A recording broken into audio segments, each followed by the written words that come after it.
तीर्थराज प्रयाग यानी प्रयागराज को सभी तीर्थों का राजा कहा जाता है। इसका नाम पहले इलाहाबाद था। 2018 में इसका नाम इलाहाबाद से बदलकर प्रयागराज कर दिया गया। प्रयागराज अपने मंदिरों के लिए फेमस है।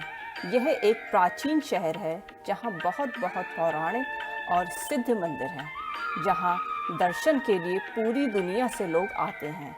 ऐसे ही कुछ पौराणिक और सिद्ध मंदिरों के बारे में आज हम बात करेंगे।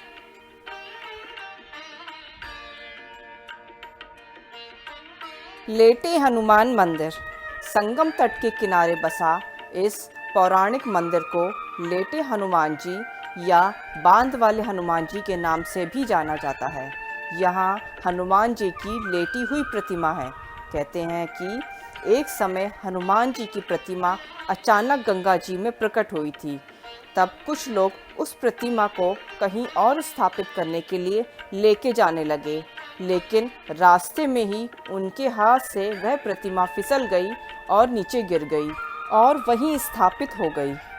बहुत कोशिश करने के बाद भी उन्हें वहां से हटाया नहीं जा सका। तब से हनुमान जी वहीं स्थापित हैं। हर साल बारिश के मौसम में यानी जून जुलाई में गंगा जी में बाढ़ आती है। वह बाढ़ इतनी ज़्यादा होती है कि पानी शहर की तरफ तेज़ी से बढ़ने लगता है। लेकिन तभी होता है एक चमत्कार। हनुमान जी को नहलाने के बाद गंगा जी अपने आप वापस लौट जाती हैं। यानी गंगा जी हर साल हनुमान जी को नहलाने के लिए शहर की सीमा की तरफ आती हैं और नहलाकर वापस चली जाती हैं। और ये चमत्कार यहाँ पे हर साल देखने को मिलता है।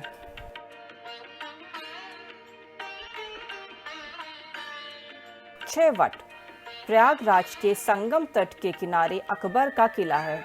इसी किले के अंदर अक्षय वट है। मान्यता है कि यह वट बहुत अधिक पुराना है। त्रेता युग में भगवान राम भी इस वृक्ष को देखने के लिए यहाँ आए थे।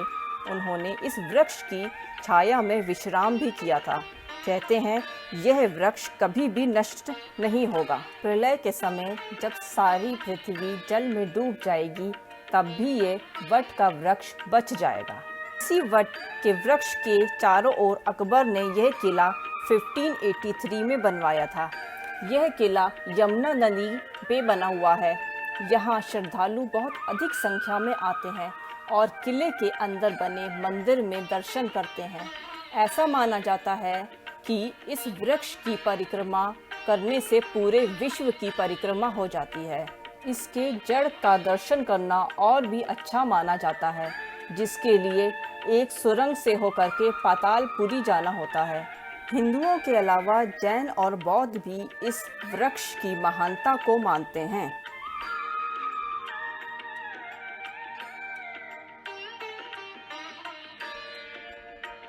ललिता देवी मंदिर ललिता देवी मंदिर एक शक्तिपीठ है। यह 51 शक्तिपीठ में से एक है जो प्रयागराज की पवित्र भूमि पर है। इस प्राचीन मंदिर की कहानी का वर्णन पुराणों में भी मिलता है। यहाँ माता सती के दोनों हाथों की छोटी उंगली गिरी थी। माता सती को यहाँ ललिता देवी के रूप में पूजा जाता है। यह मंदिर संगम तट से लगभग 5 किलोमीटर की दूरी पर स्थित है। मान्यता है कि प्रयागराज में माँ गंगा, माँ यमुना और माँ सरस्वती माता ललिता देवी के चरण स्पर्श करते हुए प्रवाहित हो रही हैं। यही कारण है कि भक्त संगम में स्नान करने के बाद ललिता देवी मंदिर में भी अवश्य ही दर्शन करना चाहते हैं।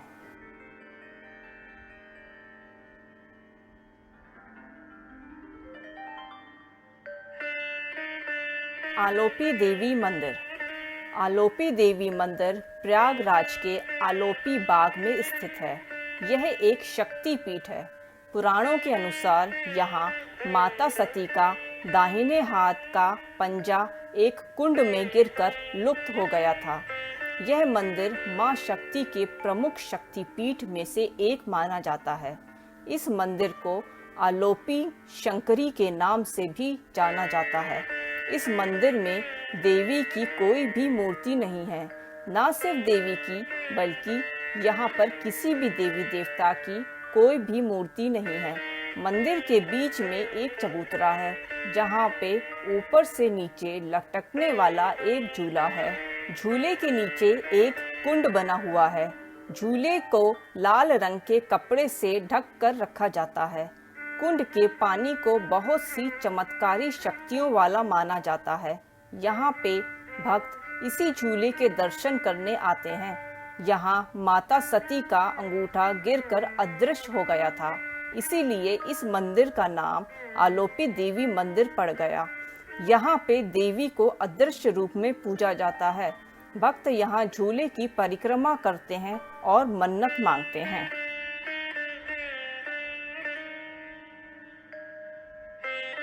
मनकामेश्वर मंदिर। मनकामेश्वर मंदिर यमुना नदी के तट पर स्थित एक शिव मंदिर है। शिव पार्वती के साथ साथ यहाँ भैरव, यक्ष, किन्नर का भी वास है। यहाँ कई दुर्लभ शिवलिंग भी देखने को मिलते हैं। कहा जाता है कि यहाँ शिवलिंग स्वयं प्रकट हुआ था। यहाँ हनुमान जी की दक्षिण मुखी मूर्ति भी विराजमान है। शिव पुराण, श्री पद्म पुराण और स्कंद पुराण में भी इस मंदिर का उल्लेख मिलता है। यह मंदिर कामेश्वर तीर्थ के नाम से भी जाना जाता है। भगवान राम ने त्रेता युग में प्रयागराज के इस मंदिर के शिवलिंग में जलाभिषेक किया था। यहाँ हमेशा ही भक्तों की लंबी कतारें लगी रहती हैं, परंतु सावन महीने के प्रत्येक सोमवार को यहाँ अत्यधिक भीड़ होती है। भक्त यहाँ दूर दूर से दर्शन करने आते हैं। मंदिर के बारे में ऐसी मान्यता है कि सावन माह के हर सोमवार को यहाँ दर्शन करने से हर मनोकामना पूरी होती है।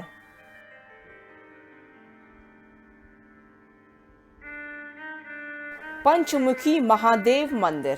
प्रयागराज के बालघाट की तरफ जाने वाले मार्ग के मध्य में 300-400 साल पुराना प्राचीन और प्रसिद्ध मंदिर पंचमुखी महादेव मंदिर स्थित है। यह सिद्ध धाम अपनी चमत्कारिक शक्ति के लिए प्रसिद्ध है।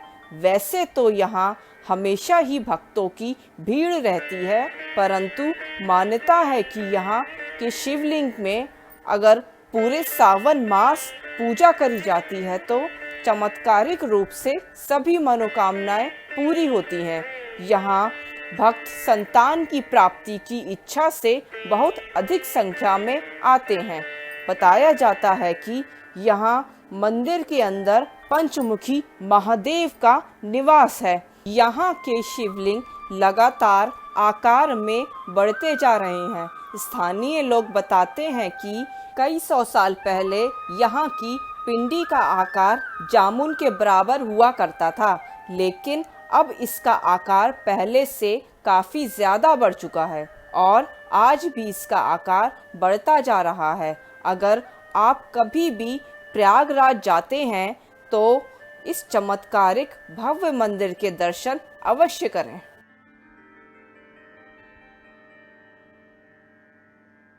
नाग वासुकी मंदिर। प्रयागराज में ही एकमात्र ऐसा मंदिर है जहां नागों के राजा नाग वासुकी का मंदिर स्थित है। नाग वासुकी मंदिर का धार्मिक और पौराणिक महत्व है। अनेक पुराणों सहित भगवद गीता में भी इसका बखान है। यहाँ शेषनाग और नाग वासुकी की मूर्तियाँ हैं। सतयुग में समुद्र मंथन के समय नाग वासुकी को रस्से के रूप में प्रयोग किया गया था, जिसके कारण उनके शरीर में काफ़ी रगड़ हुई थी। मंथन समाप्त होने पर उनके शरीर में काफ़ी जलन होने लगी थी। तब भगवान विष्णु ने उन्हें प्रयाग जाकर सरस्वती नदी का शीतल जल पीने को कहा। तब से नागों के राजा नाग वासुकी प्रयागराज में ही हैं। इस मंदिर के बारे में बताया जाता है कि जब औरंगजेब को इस मंदिर की लोकप्रियता और मान्यताओं के बारे में पता चला तो वह इस मंदिर को भी तोड़ने की इच्छा से पहले अपनी सेना भेजी, फिर वह खुद आया, लेकिन नाग वासुकी के भय स्वरूप को देखकर वह भय से वहीं बेहोश होकर नीचे गिर गया और उसकी सेना उसे लेकर के वापस लौट गई। यहाँ शेषनाग अपने विराट स्वरूप के साथ स्थापित हैं। यह वह स्थान है जहाँ काल सर्प दोष की शांति का अनुष्ठान तत्काल असर करता है। यहाँ लोग काल सर्प दोष की समाप्ति के लिए आते हैं। सावन महीने में भी यहाँ बहुत भीड़ होती है। नाग पंचमी और सावन महीने में मंदिर में दर्शन करने से पापों का नाश होता है। यहाँ के दर्शन किए बिना प्रयाग तीर्थ यात्रा पूर्ण नहीं मानी जाती है।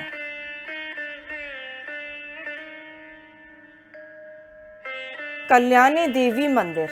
माँ कल्याणी देवी जी का यह मंदिर प्रयागराज का अति प्राचीन एवं पुराणों में वर्णित एक शक्तिपीठ है।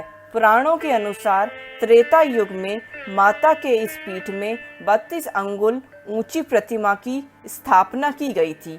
वर्तमान समय में जो माता की प्रतिमा है वह उसी के प्रमाण के अनुसार है। इलाहाबाद पुरातत्व विभाग ने मूर्ति में शोध करके बताया कि माँ की प्रतिमा लगभग 1500 वर्ष पुरानी है। इतने प्राचीन मंदिर का तब से आज तक भक्तों के बीच बहुत अधिक महत्व रहा है। यहाँ सती माँ की 3 अंगुलियां गिरी थीं। यहाँ हर साल हजारों की संख्या में श्रद्धालु माता के दर्शन करने के लिए आते हैं। माँ कल्याणी देवी जी के मंदिर परिसर में नवरात्रि के सप्तमी से नवमी तक मेले लगते हैं, जो विशेष श्रृंगार पूजन यज्ञ के कारण स्मरणीय हैं। इसके अलावा भी अन्य भव्य मेलों का आयोजन यहाँ होता है। इन मेलों को देखने के लिए भक्त यहाँ दूर दूर से आते हैं और माँ कल्याणी देवी सभी की मनोकामनाएं पूरी करती हैं।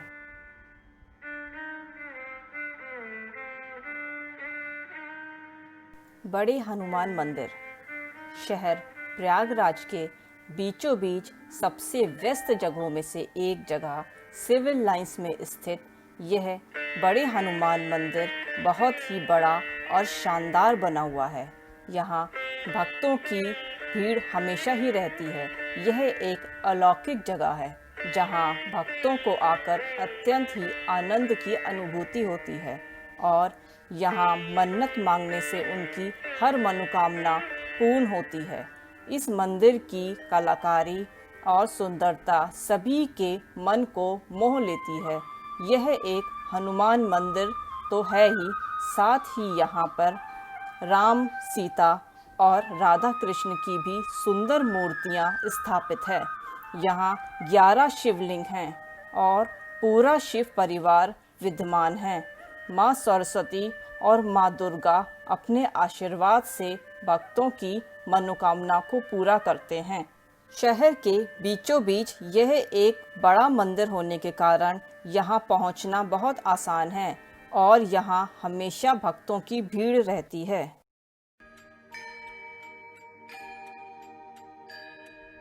शंकर विमन मंडपम मंदिर। शंकर विमन मंडपम मंदिर प्रयागराज में गंगा तट पे बना एक भव्य और सुंदर मंदिर है। यह एक दक्षिण भारतीय शैली में बना एक बड़ा मंदिर है। यह एक शिव मंदिर है जिसे प्राचीन दक्षिण भारतीय मंदिरों जैसा बनाया गया है। यह मंदिर 4 मंजिला ऊंचा है और हर मंजिल पर अलग अलग देवी देवताओं की स्थापना करी गई है। संगम और गंगा जी में स्नान करने के लिए आने वाले भक्त यहाँ भी अवश्य ही आना चाहते हैं। इस मंदिर को संगम तट से आसानी से देखा जा सकता है। यह मंदिर न सिर्फ बाहर से भव्य दिखाई देता है बल्कि अंदर से भी अत्यंत आलीशान बना हुआ है। इसके अंदर की दीवारों पे रामायण के विभिन्न पात्रों और दृश्यों की तस्वीरें हैं जो अत्यंत ही सुंदर लगती हैं। यह दक्षिण भारतीय मंदिर बाकी मंदिरों से अलग होने के कारण भक्तों के बीच अत्यंत ही लोकप्रिय है। तीर्थराज प्रयाग या प्रयागराज को मंदिरों का शहर भी कहा जाता है क्योंकि ये शहर प्राचीन और पौराणिक मंदिरों से भरा हुआ है। यहाँ बहुत से सिद्ध और अति प्राचीन मंदिर हैं। बहुत से मंदिरों का अंदाज़ा भी लगाना मुश्किल है कि वह कितने प्राचीन हो सकते हैं। ऐसे ही कुछ मंदिरों के बारे में मैंने आपको बताया। इसके अलावा भी प्रयागराज में कुछ अन्य मंदिर हैं जो इतने ही प्राचीन और सिद्ध हैं। मुझे उम्मीद है आपको मेरा ये वीडियो अच्छा लगा होगा और आपको काफ़ी कुछ जानने को मिला होगा। अगर आपको मेरा ये वीडियो अच्छा लगा है तो मेरे चैनल को लाइक करें, सब्सक्राइब करें और दोस्तों के साथ शेयर करें और बेल आइकन को प्रेस करना ना भूलें, जिससे आपको मेरे नए वीडियो आसानी से मिल जाएं।